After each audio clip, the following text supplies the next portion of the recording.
ఈ రోజు వీడియోలో మనం మోటో నుంచి వెళ్ళి ఒక బడ్జెట్ ఫోన్ 12,999 రూపాయలకి లాంచ్ అయిన ఒక బడ్జెట్ ఫోన్ గురించి మాట్లాడుకుందాం. అదే మోటో G57 పవర్. దీనిపైన మన ఛానల్లో లాంచ్ అయిన రోజు ఒక షార్ట్ వీడియో కూడా వచ్చింది. ఈ వీడియోలో మనం ఈ ఫోన్ గురించి ఫుల్ స్పెసిఫికేషన్ మాట్లాడుకుందాము. 13,000 రూపాయల లోపు ఇది వర్తేనా కదా తీసుకోవడము అని చెప్పేసి క్లియర్ గా ఎక్స్ప్లెయిన్ చేస్తా. వీడియో మొత్తం ఫుల్ చూడండి.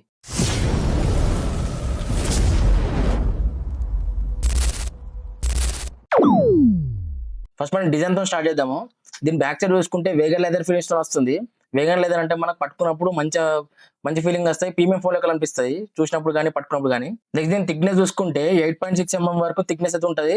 అట్లనే మనకు గ్రామ్స్ చూసుకుంటే 210 grams వరకు ఉంటుంది వెయిట్ అయితే. నెక్స్ట్ దీని వాటర్ రెసిస్టెన్స్ గురించి మాట్లాడుకుంటే ఇది మనకు IP64 రేటింగ్ తో వస్తుంది. అట్లనే ఇది మిలిటరీ గ్రేడ్ సర్టిఫికేట్ తో వస్తుంది. మిలిటరీ స్టాండర్డ్ 810H తో వస్తుంది. అట్లనే వెట్టెస్ తో వస్తుంది. ఈ వెట్టెస్ అంటే ఏంటి అంటే మనం తడి చేతుల్లో కూడా ఫోన్ అయితే ఆపరేట్ చేసుకోవచ్చు. నెక్స్ట్ దీని డిస్ప్లే గురించి మాట్లాడుకుంటే ఈ 6.72 inch LCD plus 120Hz refresh display ఉంది.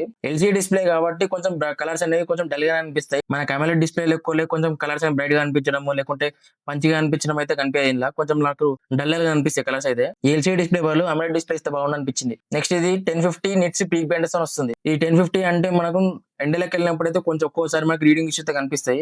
అంటే కనిపించకపోవడం అట్లా అయితే కనిపిస్తాయి ఖచ్చితంగా. ఎందుకంటే 1050 అంటే మరీ తక్కువ అయిపోయింది. అది మనకి బ్రైట్ సన్లైట్లోకి వెళ్తే మాత్రం ఖచ్చితంగా ఇబ్బంది అయితే ఫేస్ చేస్తారు. అంటే మనం ఫ్రంట్ గ్లాస్ గురించి చూసుకుంటే ఫ్రంట్ గ్లాస్ ప్రొటెక్షన్ వచ్చేసి కార్నింగ్ గొరిల్లా గ్లాస్ 7 ప్రొటెక్షన్ తో వస్తుంది. నెక్స్ట్ మనం ప్రాసెసర్ గురించి మాట్లాడుకుంటే ఇది మనకు స్నాప్డ్రాగన్ 6Gen Gen 4 ప్రాసెసర్ మీద రన్ అవుతుంది. ఇదే first phone Snapdragon 6Gen Gen 4 తోనే. నార్మల్ గా ఇప్పటి నుంచి తర్వాత 13,000 రూపాయల లోపు 15,000 రూపాయల లోపు వచ్చే ఫోన్స్ అన్నిటికీ ఇదే ప్రాసెసర్ అయితే తీసుకొని వస్తారు. ఇది మనకు 4 nm టెక్నాలజీ డిజైన్ చేసారు. అట్లానే దీంట్లో ర్యామ్ టైప్ చూసుకుంటే LPDDR4X తో వస్తుంది. నెక్స్ట్ దీంట్లో కెమెరాస్ హైలైట్. దీని కెమెరాస్ గురించి మాట్లాడుకుంటే దీంట్లో మెయిన్ కెమెరా వచ్చేసి 50 MP మెయిన్ కెమెరాతో వస్తుంది. ఈ 50 MP Sony LYT 600C censor తో వస్తుంది. సెకండ్ కెమెరా వచ్చేసి 8 MP అల్ట్రా వైడ్ లెన్స్ ఉన్నాయి. దీంట్లో టెలిఫోటో లెన్స్ కానీ ఏ లెన్స్ కానీ ఏం లేవు. సోనీ LYT సెన్సార్ కాబట్టి బ్యాక్ కెమెరాతో ఫోటోస్ మాత్రం చాలా మంచి వస్తాయి. నెక్స్ట్ ఫ్రంట్ చూసుకుంటే 8 MP అల్ట్రా వైడ్ లెన్స్ తో వస్తున్నాయి. రెండు సేమ్ మనం బ్యాక్ కెమెరా కానీ ఫ్రంట్ కెమెరాతో రెండింటితో మనం 2K 30fps లో వీడియో రికార్డింగ్ చేసుకోవచ్చు. నెక్స్ట్ మనం బ్యాటరీ గురించి మాట్లాడుకుంటే ఈ 7000 mAh బ్యాటరీ అట్లనే 33 వాట్ ఫాస్ట్ ఛార్జింగ్ సపోర్ట్ చేస్తుంది. 33 వాట్ అంటే ఈజీగా మనకు 1 hour అయితే పడుతుంది ఖచ్చితంగా ఫుల్ ఛార్జ్ కానీ. 7000 mAh బ్యాటరీ అంటే మనకి ఈజీగా ఒక 1 day అయితే యూజ్ చేసుకోవచ్చు. నార్మల్ గా యూజ్ చేస్తే మాత్రం 1 day వస్తుంది.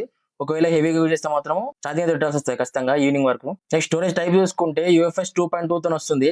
వైఫై చూసుకుంటే మనకు వైఫై 5 తో వస్తుంది. అట్లనే బ్లూటూత్ చూసుకుంటే బ్లూటూత్ 5.1 version తో వస్తుంది. దీంట్లో NFC సపోర్ట్ అయితే లేదు. అట్లనే IR బ్లాస్టర్ కూడా లేదు, తీసేసారు. ఈ ఫోన్ లో స్టీరియో స్పీకర్స్ ఉంటాయి. స్టీరియో స్పీకర్స్ అట్లనే మనకు డాల్బీ అట్మాస్ సపోర్ట్ ఇస్తుంది. డాల్బీ అట్మాస్ అంటే మనకు వాయిస్ అనేది కొంచెం లౌడ్ గా వస్తుంది. అట్లనే క్లియర్ గా వస్తుంది సౌండ్ అయితే. అట్లనే చాలా మంది దీంట్లో ఇన్ డిస్ప్లే ఫింగర్ ప్రింట్ వస్తా అనుకుంటారు. ఇది ఇన్ డిస్ప్లే ఫింగర్ ప్రింట్ తో రాదు. ఈ sagging mounted finger print side కి మనకు ఫింగర్ ప్రింట్ వస్తుంది మనకు పవర్ బటన్ దగ్గర. దాంతో మనం అన్లాక్ అయితే చేసుకోవచ్చు. సైడ్ మౌంటెడ్ ఫింగర్ ప్రింట్ కూడా చాలా ఫాస్ట్ గా ఉంటుంది. మీకు టచ్ చేయగానే తొందరగా అన్లాక్ అయితే అయిపోతుంది. సో ఇది ఫ్రెండ్స్ మోటో G57 పవర్ గురించి ఫుల్ స్పెసిఫికేషన్స్. 13,000 రూపాయల లోపు ఈ ఫోన్ వర్తేనా అంటే నేను వర్తనే చెప్తా. ఎందుకంటే 13,000 రూపాయల లోపు ఒక కెమెరా మొబైల్ తీసుకుంటా అనుకుంటే మాత్రం ఇది చాలా మంచి ఫోన్ అని చెప్తున్నా అయితే. ఎందుకంటే సోనీ LYT 600 సెన్సార్ మాత్రం మంచిగా వస్తాయి ఫోటోస్ అయితే బ్యాక్ కెమెరాతోని. మనకు అట్లనే బ్యాటరీ కూడా మంచిగా ఉంది. డిస్ప్లే ఒకటి మనకు LCD బదులు AMOLED డిస్ప్లే కానీ ఇస్తే అయిపోతుండే ఇంకా మంచిగా ఉంటుండే. మనకు ప్రాసెసర్ కూడా మీడియం లెవెల్ ప్రాసెసర్. ఎక్కువ హెవీ గేమ్స్ అయితే ఆడుకోరాదు. నార్మల్ గా చిన్న గేమ్స్ అయితే ఆడుకోవచ్చు. ఓవరాల్ గా ఒక 15,000 రూపాయల లోపు ఒక మంచి ఫోన్ తీసుకున్నాను కూడా మాత్రం మోటో G57 పవర్ తీసుకోవచ్చు. సో ఈ ఫోన్ గురించి మీకు ఏం డౌట్స్ ఉన్నా కూడా కామెంట్ బాక్స్ లో చెప్పండి. ఖచ్చితంగా రిప్లై ఇస్తా. వీడియో వస్తే మాత్రం ఒక లైక్ చేయండి. అట్లా మరింటి ఎక్కువ కోసం సబ్స్క్రైబ్ చేయండి.